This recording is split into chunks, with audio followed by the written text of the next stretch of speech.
সম্মানিত ভিউয়ার্স, কেমন আছেন সবাই? আশা করি আল্লাহর রহমতে ভালো আছেন, সুস্থ আছেন। আপনাদের সাথে আমি রয়েছি মোহাম্মদ রাশেদ মোশাররফ, শিক্ষক নিবন্ধনধারী কারিগরি শিক্ষা ও trade instructor, Itna Nurpur DD মাদ্রাসা, ইটনা, কিশোরগঞ্জ। সম্মানিত ভিউয়ার্স, আপনারা দেখছেন রাশেদ এডুকেশন টিভি। সম্মানিত ভিউয়ার্স, আজকের আলোচ্য বিষয় ষষ্ঠ গণবিজ্ঞপ্তি 2025-এ প্রাথমিক সুপারিশ পাওয়া প্রার্থীদের সুপারিশ করতে কি কি তথ্য দেওয়া থাকে। সম্মানিত ভিউয়ার্স, আপনারা সবাই জানেন যে 2025 সালে যে কোনো সময় ষষ্ঠ গণবিজ্ঞপ্তি প্রকাশিত হতে পারে। তো অক্টোবর ও নভেম্বর 2025-এর মধ্যে ষষ্ঠ গণবিজ্ঞপ্তি প্রকাশ হওয়ার সম্ভাবনা রয়েছে। তো এই ষষ্ঠ গণবিজ্ঞপ্তিতে যারা আবেদন করবেন তাদেরকে প্রাথমিকভাবে সিলেক্ট করার জন্য প্রাথমিক একটি সুপারিশ দেওয়া হবে অনলাইনে। তো এই প্রাথমিক সুপারিশে অনলাইনে গেলে আপনার 12 ধরনের তথ্য জানতে পারবেন। একটা শিটে 12 ধরনের তথ্য আপনি জানতে পারবেন। যে এখানে লেখা থাকবো result for NTRCA fifth recruitment 2024 এক বা যেভাবে হোক একটা সাল লেখা থাকবে, মানে আপনি যখন সুপারিশ পাবেন ওই দিন। সর্বপ্রথম লেখা থাকবে ইউজার আইডি, অর্থাৎ আপনার আইডির নামটা লেখা থাকবে, যেমন 9QZ এরকম আইডির নাম থাকে।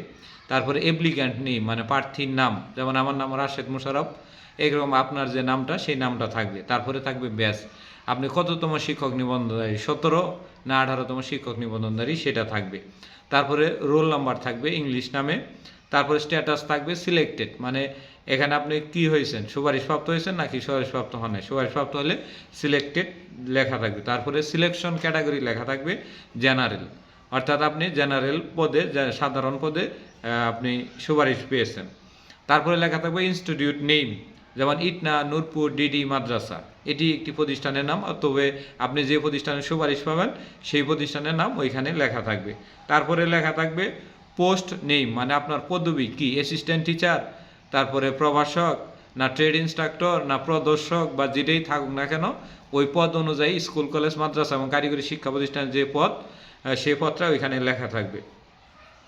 তারপরে পোস্ট টাইপ, পদটা কি এমপিও না নন এমপিও এটা লেখা থাকবে। এরকম বলছে পোস্ট টাইপ লেখা থাকবে এমপিও, যদি দেখেন যে এমপিও তাহলে আপনি ঠিক আছেন, আর যদি লেখা দেন যে নন এমপিও তার মানে আপনার সুপারিশপত্রে কোনো ভুলবশত নন এমপিও উঠেছে, তখন আপনি এটি সংশোধন করার জন্য NTRCর কার্যালয়ে যেতে হবে বা লিখিত অভিযোগ দিতে হবে। তারপরে লেখা থাকবে ইনস্টিটিউট ডিস্ট্রিক্ট, অর্থাৎ প্রতিষ্ঠানটি কোন জেলায় অবস্থিত, যেমন আমারটি কিশোরগঞ্জ জেলায় অবস্থিত। তারপরে ইনস্টিটিউট থানা, মানে প্রতিষ্ঠানটি থানা বা উপজেলাটি কোথায় অবস্থিত, যেমন ইটনা উপজেলা।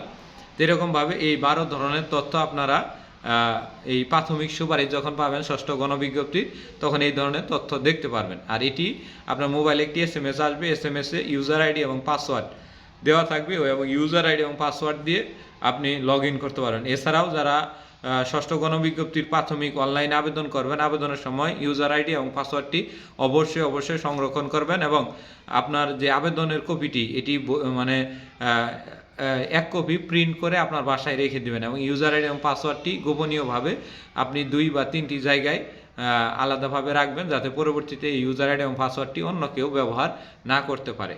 এ হলো আমাদের ষষ্ঠ গণবিজ্ঞপ্তি 2025-এর প্রাথমিক সুপারিশ সংক্রান্ত যে 12 ধরনের তথ্য আপনারা এর মধ্যে জানতে পারবেন। আরেকটি বিষয় বলে দিই, সেটি হলো আপনি প্রাথমিক সুপারিশ যে প্রতিষ্ঠানে পাবেন, চূড়ান্ত সুপারিশও সেই প্রতিষ্ঠানেই পাবেন।